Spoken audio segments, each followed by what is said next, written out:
चॅनलला सबस्क्राईब केलं नसेल तर सबस्क्राईब करून घ्या, म्हणजेच तुम्हाला जे अपडेट्स असतील ते अपडेट्स तुम्हाला मिळत राहतील। तर मित्रांनो, आजच्या व्हिडिओमध्ये सांगणार आहे मी तुम्हाला की जसं की पीएम किसान आणि नमो शेतकरीचा हप्ता या किंवा पुढच्या या महिन्यात शेवटला किंवा पुढच्या महिन्यात तुम्हाला मिळणार आहे। पण मित्रांनो, खूप असे शेतकरी आहेत त्यांची ई-केवायसी करणं बाकी आहे मित्रांनो। तर ई-केवायसी करायची बाकी आहे, कोणाकोणाची बाकी आहे आणि ते कसं कसं पाहायचंय तर ते गोष्टी मी तुम्हाला सांगणार आहे मित्रांनो। जर तुमच्याकडे सीएससीचं पोर्टल असेल किंवा सीएससीचं नसेल तरी पण तुम्ही कशा प्रकारे ते केवायसी झाली का नाही झाली ते पाहू शकता मित्रांनो। तर तुम्हाला मी आज ते सांगणार आहे, व्हिडिओ पूर्ण बघून घ्या म्हणजे तुम्हाला डिटेल इन्फॉर्मेशन तिथे माहिती कळेल। तर मित्रांनो, पाहूया आपण की काय करायचं आपल्याला। आता आपण जातोय मित्रांनो, बघा सुरुवातीला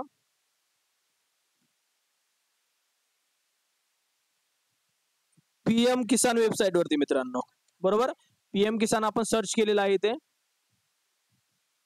ओके, पीएम किसान सर्च केल्यानंतर मित्रांनो इथे पीएम किसान सन्मान निधी यावरती क्लिक करूया आपण।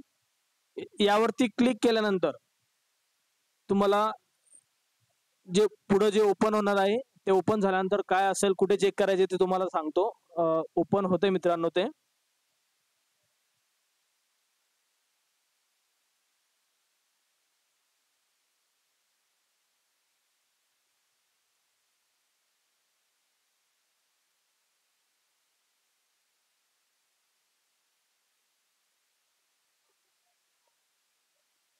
मित्रांनो, ओपन होण्यासाठी प्रॉब्लेम येतोय, तर मी तुम्हाला एकदा नेट ओके 1 मिनिट।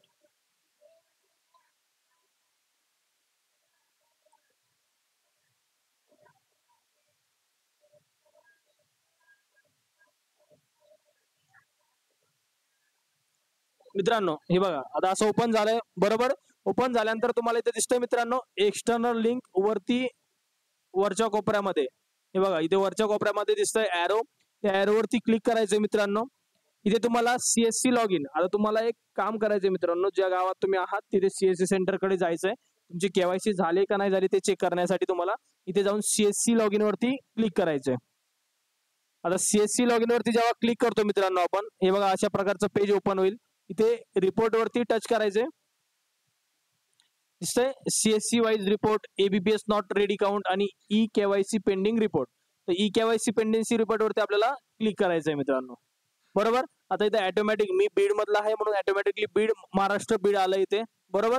त्यानंतर इथे रुरल वरती क्लिक करायचंय, खेडेगावात राहतो मी त्यामुळे, जर शहरी भागात राहताय तर अर्बन वरती तुम्ही क्लिक करू शकता।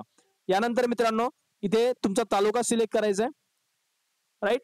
तालुका सिलेक्ट केल्यानंतर तुम्हाला पुढे ब्लॉक ऑप्शन आहे, तर ब्लॉक मध्ये पण तुम्हाला मित्रांनो तालुकाच सिलेक्ट करायचा आहे, बरोबर। आणि शेवटला आहे मित्रांनो विलेज, म्हणजे तुमचं जे पण विलेज असेल ते तुम्हाला इथे व्यवस्थित पाहायचं आहे।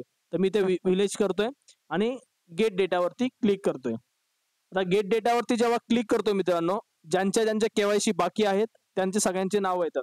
इथे बघा पूर्ण आकाश रामदास वगैरे पूर्ण सगळ्या जणांचे नाव आलेत, म्हणजे माथुरी मधले मित्रांनो टोटल आपण जर पाहतोय तर 150 जणांची जे नाव आहेत ते केवायसी पेंडिंग मध्ये नाव आहेत मित्रांनो। तर तुम्हाला अशा प्रकारे नाव चेक करायचे, आपलं नाव तिथे आहे का, असेल तर तुम्हाला लवकरात लवकर केवायसी करून घ्यायचे, म्हणजे तुमचे जे 2000 रुपये येणार आहेत आणि नमो शेतकरीचे 2000 आणि पीएम किसानचे 2000, म्हणजे तुम्हाला असे 4000 रुपये जे येणार आहेत ते तुमच्या अकाउंटवरती येतील। ही काळजी तुम्हाला घ्यायची मित्रांनो, ही केवायसी केली नसेल तर तुमचे पैसे तुम्हाला येणार नाहीयेत आणि भेटणार पण नाहीयेत। तर मित्रांनो पाहूया आपण आता प्रत्येक गावामध्ये, इथे 150 माथुरीमध्ये आहेत मित्रांनो। आता मी दुसरं गाव एखादं सिलेक्ट करतोय, इथे दुसरं गाव आहे मित्रांनो, हे बघा इथे मी करतोय तिंतरवणी गाव आणि इथं गेट डेटा वरती क्लिक करतोय। आता गेट डेटा वरती जेव्हा क्लिक करतोय मित्रांनो, इथे बघा तिंतरवणी गावामध्ये पण किती 83 म्हणजे 83 जणांचं मित्रांनो ई केवायसी करणं बाकी आहे। तर मित्रांनो लवकरात लवकर आपल्या जवळच्या सीएससी सेंटरला भेट द्या, किंवा जो मी खाली नंबर देणार आहे त्या नंबरवरती तुम्ही कॉल करून घरी बसल्या बसल्या पण केवायसी करून घेऊ शकता। यासाठी तुम्हाला जे चार्ज लागतील ते चार्ज द्यायचे आणि तुमची केवायसी घरी बसल्या बसल्या तुम्हाला करायची आहे। तर मित्रांनो धन्यवाद। जर युट्यूब चॅनलला सबस्क्राईब केलं नसेल तर सबस्क्राईब करून घ्या, म्हणजेच तुम्हाला जे नवीन अपडेट्स असतील ते अपडेट्स तुम्हाला मिळत राहतील। धन्यवाद मित्रांनो, व्हिडिओ पूर्ण पाहिल्याबद्दल आभार सगळ्यांचे।